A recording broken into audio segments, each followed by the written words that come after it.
मैं आपको पहले ही बताना चाहता हूँ कि ये कहानी काफी ज्यादा खौफनाक है, क्योंकि इसमें कुछ ऐसी ब्रूटैलिटी आपको देखने मिलेगी जो कि आप इमेजिन भी नहीं कर सकते। 5 दोस्त मोना, पैरी, मैक्सी, जैक्सी और मैकविल एक नॉन वेज रेस्टोरेंट में जाते हैं जो शहर से काफी दूर एक सुनसान इलाके में बस अभी कुछ दिनों पहले ही खुला था।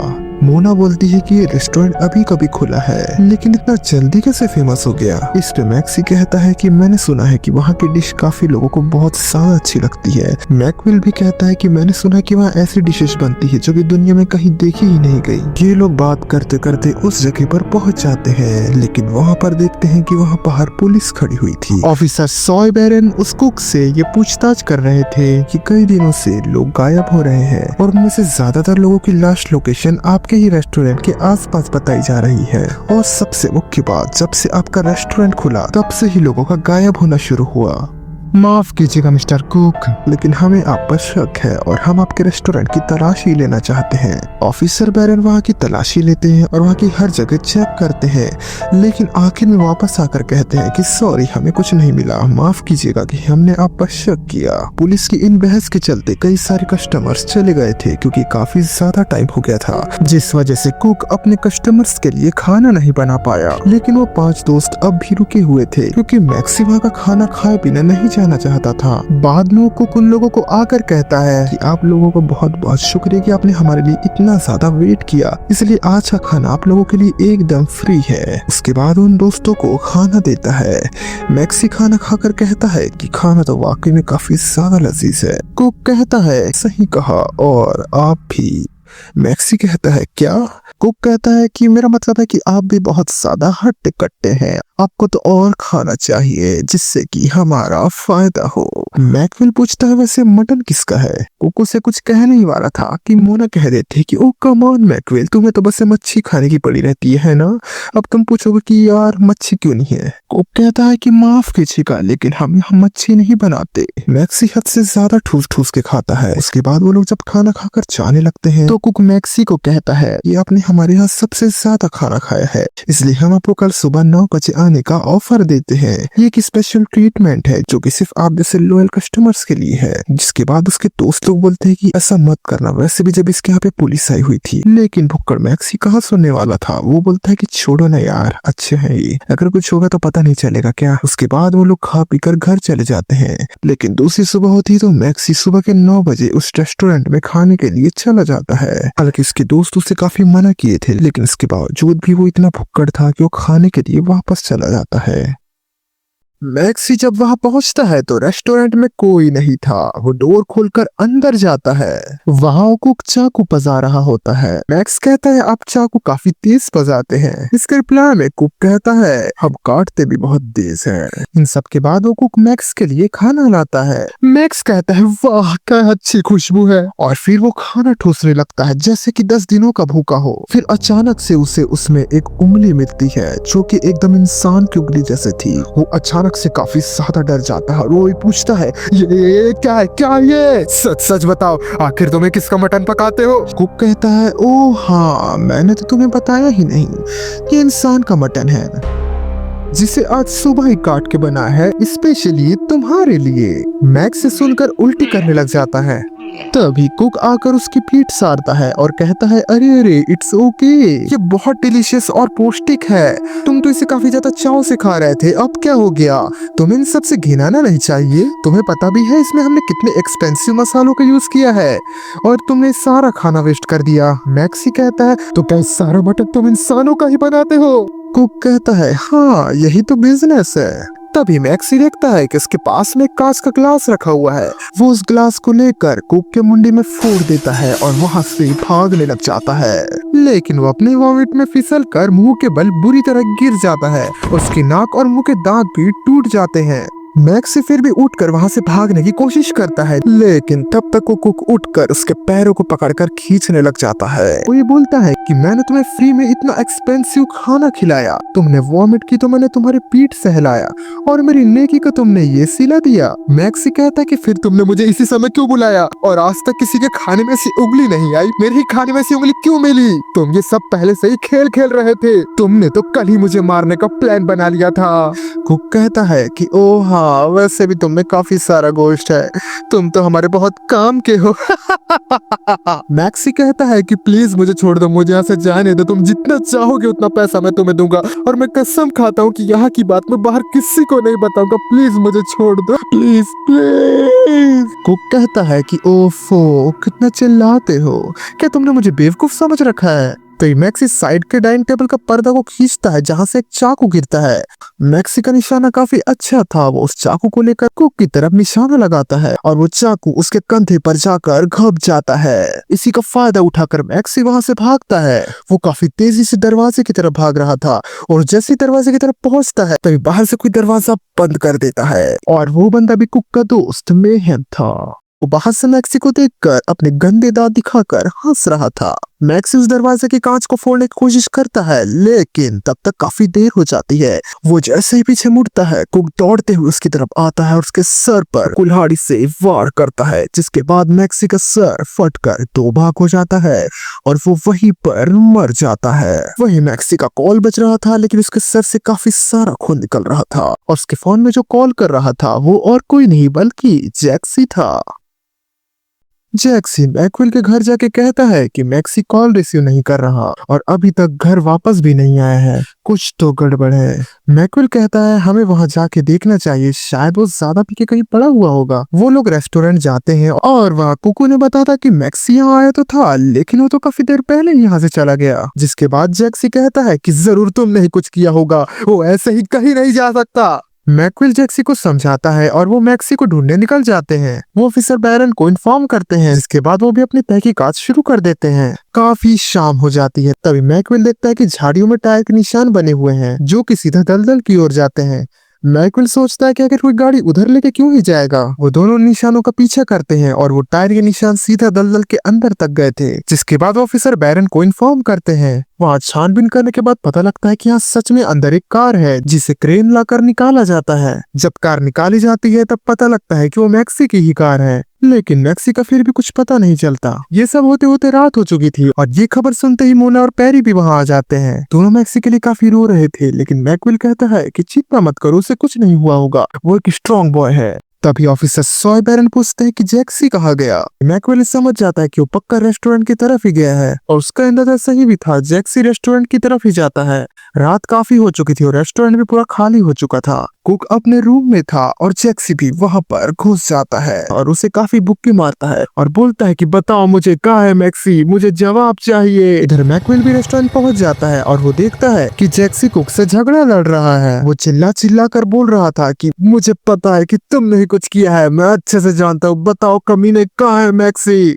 मैक्सवेल जैक्सी को छुड़ाने जाने ही वाला था कि तभी कुक बोलता है कि ठीक है, मैं तुम्हें बताता हूँ कि मैक्सी कहाँ पर है। ये बात सुनकर मैक्सवेल वहीं पे रुक जाता है और कुक जैक्सी को लेकर बेसमेंट की तरफ जाता है। मैक्सवेल भी चुपके से उनका पीछा करने लगता है कि आखिर कुक जैक्सी को लेकर कहाँ जा रहा है। इधर कुछ देर छानबीन के बाद मोना और पैरी भी बोलते हैं कि क्यों ना हमें भी रेस्टोरेंट जाकर देखना चाहिए। तभी ऑफिसर बैरन बोलते हैं कि जैसी आपकी मर्जी, क्योंकि हमें भी यहाँ पर कुछ नहीं मिल रहा है। इधर कुक जैक्सी को लेकर बेसमेंट पहुंच जाता है, लेकिन वहाँ पर तो कुछ भी नहीं था। जैक्सी बोलता है कि यहाँ पर तो कुछ भी नहीं है, आखिर तुम क्या साबित करना चाहते हो। तभी कुक दीवार पर लगी एक बड़ी पेंटिंग को हटाता है जिसके पीछे एक खुफिया दरवाजा था। वो उस दरवाजे को खोलता है, जिसके बाद वहाँ पर एक काफी गहरा और लंबा रास्ता था। उस रास्ते से जैक्सी को लेकर नीचे की ओर जाता है। काफी देर जाने के बाद जैक्सी को एक रूम दिखाई देता है और उस रूम में जाने के बाद जैक्सी जो नजारा देखता है उसे देखकर वो दंग रह जाता है। वहां पर सारी की सारी लाशें थी जो कि इंसानों की थी और सभी बहुत ही भयानक वे में कटी हुई थी। कुक जैक्सी को मैक्सी की लाश भी दिखाता है जो कि 2 भाग होकर टंगी हुई थी और मैक्सी की आंखें और बॉडी के कुछ पार्ट्स भी गायब थे। ये सब देखकर जैक्सी काफी जोर से चीखता है और बहुत जोर जोर से रोने लगता है। कुक उसके सर के बालों को बड़े ही प्यार से सहलाता है और उसे शांत करने की कोशिश करने लग जाता है। मैकवेल भी पीछे से सब कुछ देख रहा था। वो मन ही मन जैक्सी को बोल रहा था कि जैक्सी वहां से जल्दी भाग, वहां रहेगा तो तुझे भी मार डालेगा, भाग वहां से। लेकिन जैक्सी एकदम सुन्न हो चुका था। उसकी आंखें और मुंह खुला का खुला ही हुआ था। कुक कहता है कि ओ तुम्हारा मुंह तो खुला का खुला ही रह गया, क्यों ना हम इसे थोड़ा और खोल दें। कुक अपने बाएं हाथ को डालकर उसके मुंह के नीचे रखता है और अपने दाएं हाथ को डालकर उसके मुंह के ऊपर वाले हिस्से में रखता है और उसका मुंह अपने दोनों हाथों से खोलने लगता है। जब वो उसका मुंह कुछ ज्यादा ही खोल देता है तब जैक्सी के होश ठिकाने में आते हैं, लेकिन तब तक बहुत देर हो चुकी थी। वो कुक उसका मुंह छोड़ ही नहीं रहा था। वो लगातार उसके मुंह को फाड़े जा रहा था। जैक्सी काफी तड़प रहा था और चिल्ला भी रहा था। वो उसे छोड़ने की कोशिश कर रहा था, लेकिन कुक इतना ज्यादा हट्टा कट्टा और ताकतवर था कि जैक्सी उसे कहाँ रोक पाता। आखिर में कुक जैक्सी के मुंडे को इतनी बुरी तरह उखाड़ देता है कि जैक्सी के ऊपर की पूरी खोपड़ी ही उखड़ जाती है और वो तड़प तड़प कर वहीं मर जाता है। ये सब देखकर मैकविल अपना मुंह जोर से दबा रहा था, क्योंकि इतना भयानक नजारा देखकर वो भी अपनी चीखें रोक नहीं पा रहा था।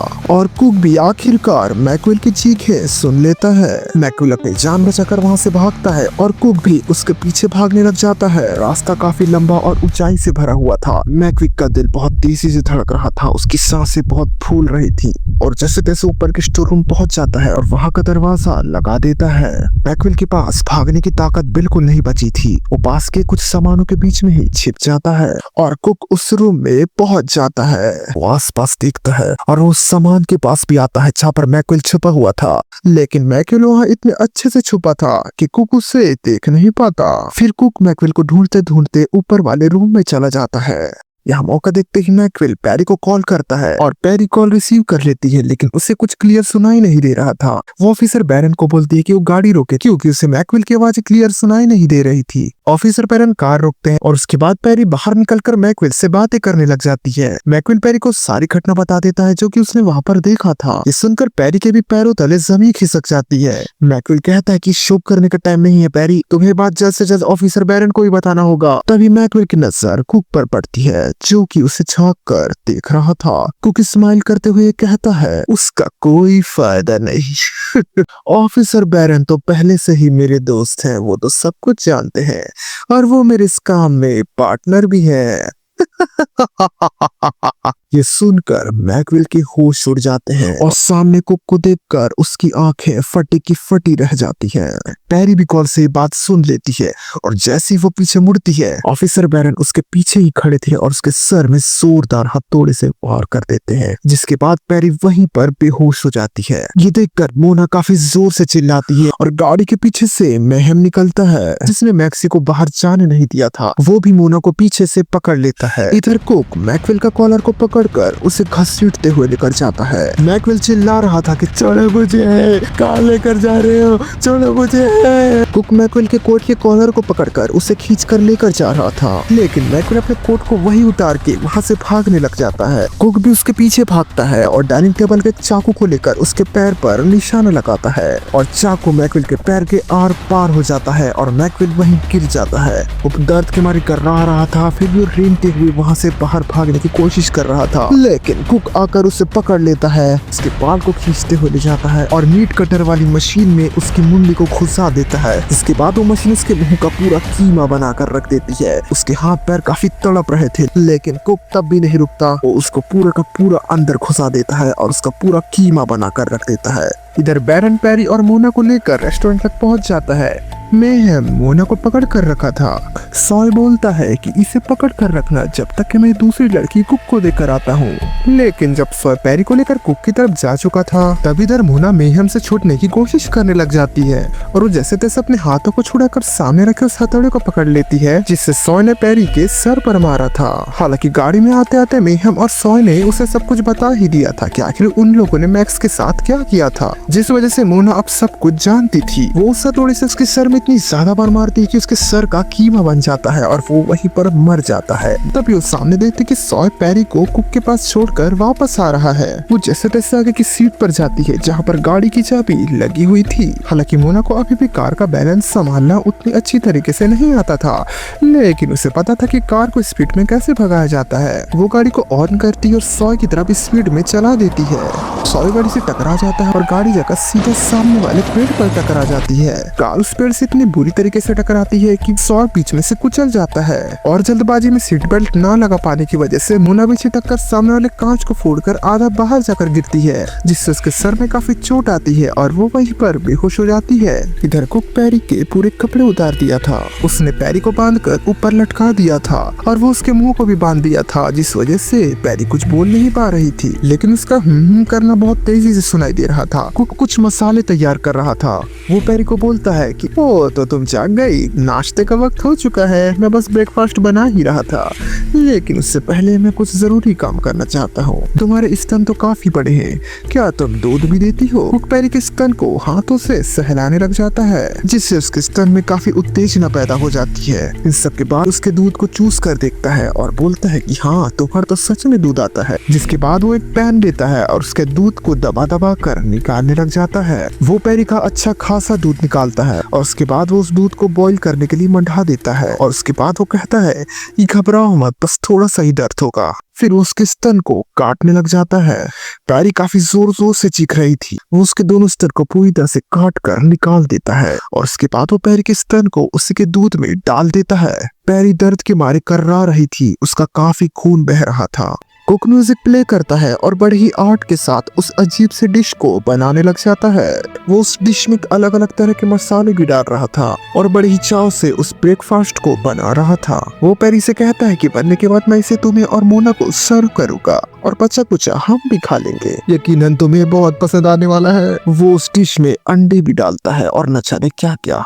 सुबह होने लगी थी और इधर मोना को भी होश आ जाता है और वो उस कार से जैसे तैसे बाहर निकलती है। उसे पैरी की चीखें सुनाई दे रही थी। ये तब का टाइम है जब कुक पैरी के स्तन काट रहा था। मोना सोचती है कि उसे किसी भी तरह से पैरी को बचाना होगा। हालांकि कार क्रैश की वजह से उसे काफी ज्यादा चोट आई थी, लेकिन वो फिर भी अपने आप को जैसे तैसे संभाल लेती है। वो सामने देखते कि सॉय बीच से कुचल चुका है और उसके पास गन भी है। वो जैसे तैसे उसकी गन को निकालने की कोशिश करने लग जाती है, लेकिन तभी वो देखती है कि सॉय ने उसका हाथ पकड़ लिया है और वो उसके हाथ को छोड़ ही नहीं रहा था। इतना कुचल जाने के बाद भी सॉय में जान बाकी थी। मोना जैसे तैसे करके अपने दूसरे हाथ से गन को निकालती है और सॉय के सर में शूट कर देती है, जिससे कि सॉय बैरन वहीं पर मर जाता है। वो पैरी को बचाने के लिए अंदर चले जाती है और वो वहाँ पर नंगी पैरी को ऊपर लटका देखकर हक्का बक्का रह जाती है, लेकिन वो जैसे तैसे अपने होश को संभालती है और अपनी गन को कुक की तरफ ताने रहती है। कुक उसे बोलता है कि ओ तो तुम आ गई, मैं अभी ब्रेकफास्ट बना ही रहा था, सुबह भी हो चुकी है ना, बस थोड़ा और फिर मैं इसे तुम्हें और पैरी को सर्व करूंगा, यकीनन बहुत डिलीशियस होने वाला है। मोना ये सब देखकर उसे बोलती है कि ये तुम क्या कर रहे हो, क्या तुम पागल हो? उसके बाद मोना गन का ट्रिगर दबाने ही वाले थे कि कुक के बाद झट से समझ जाता है और मोना के ऊपर गरम गरम पैन फेंक देता है। मोना गन चलाती तो गोली पैन पर लगती है और पैन का सारा दूध मोना के चेहरे पर छिटक जाता है और मोना उससे जल भी जाती है। तभी मौके का फायदा उठाकर कुक झट से आकर उसके हाथों को पकड़ लेता है। वो एक हाथ से उसकी गन छुड़ाने की कोशिश कर रहा था और दूसरे हाथ से उसका गला दबाए हुए था। कुक इतना ज्यादा ताकतवर था कि मोना उसकी तरफ गन का निशाना लगा ही नहीं पा रही थी, क्योंकि वो उसके हाथों को अपनी बॉडी से दूर कर रहा था। तभी मोना अपने हाथों को और फैलाने लग जाती है। कुक ये बात समझ नहीं पा रहा था, लेकिन वो जैसे समझता है तब तक बहुत देर हो चुकी थी। मोना समझ चुकी थी कि वो और पैरी अब कुक से नहीं बच सकते, इसलिए उसने गन का पॉइंट सिलेंडर पर रखा था। मोना सिलेंडर पर शूट कर देती है, जिसके बाद वहाँ पर जबरदस्त विस्फोट होता है। रेस्टोरेंट में कई सारे सिलेंडर थे, इस वजह से विस्फोट काफी भयानक वे में होता है और उस जगह पर कुछ भी नहीं बचता। बाद में वहाँ पर फायर ब्रिगेड और मीडिया वाले भी आ जाते हैं। न्यूज में ये बात चल रही थी कि सिलेंडर विस्फोट की वजह से यह काफी घमासान धमाका हुआ है, जिस वजह से कई लोग यहाँ पर मर चुके हैं। हालांकि यहाँ पर कई बॉडीज मिली है जो कितनी सुबह इस रेस्टोरेंट में क्या कर रही थी वो हमें नहीं पता, लेकिन कुदरत का चमत्कार देखिए कि इतने घमासान विस्फोट के बाद भी हमारे चहीते शेफ, हमारे कुक जिंदा है। जी हाँ, कुक इतने घमासान विस्फोट के बाद भी जिंदा बच गया था। वो पूरी तरह जल चुका था और बचाव दल वाले आकर उसे सवाल उड़ाए हुए थे। वो उसे पानी पिला रहे थे और उसकी पीठ भी सहला रहे थे, जैसे कि वो काफी गहरे सदमे में था। कुक बोलता है कि मुझे एक जूस चाहिए और कुक के लिए जूस मंगवाया जाता है। फिर कुक उस जूस को पीते हुए एक स्वैग सी स्माइल देता है और कहानी यहीं पर खत्म हो जाती है। आखिर ये कुक था कौन और आखिर इसकी कहानी क्या थी और आखिर वो उन डेड बॉडीज के बारे में कैसे कवर करेगा? क्या कुक का राज खुल जाएगा या फिर होगा कुछ और नया कारनामा? और इतनी चोट लगने के बावजूद भी और इतना जल जाने के बावजूद भी इसे कुछ कैसे नहीं हुआ? इस सारे सवालों के जवाब आपको मिलेंगे द कुक 2 में, जिसके लिए आपको इस वीडियो को ज्यादा से ज्यादा शेयर और लाइक करना होगा। और जी हाँ, चैनल को सब्सक्राइब भी। मिलते हैं किसी और दिन किसी और खौफनाक किस्से के साथ, तब तक के लिए नमस्कार।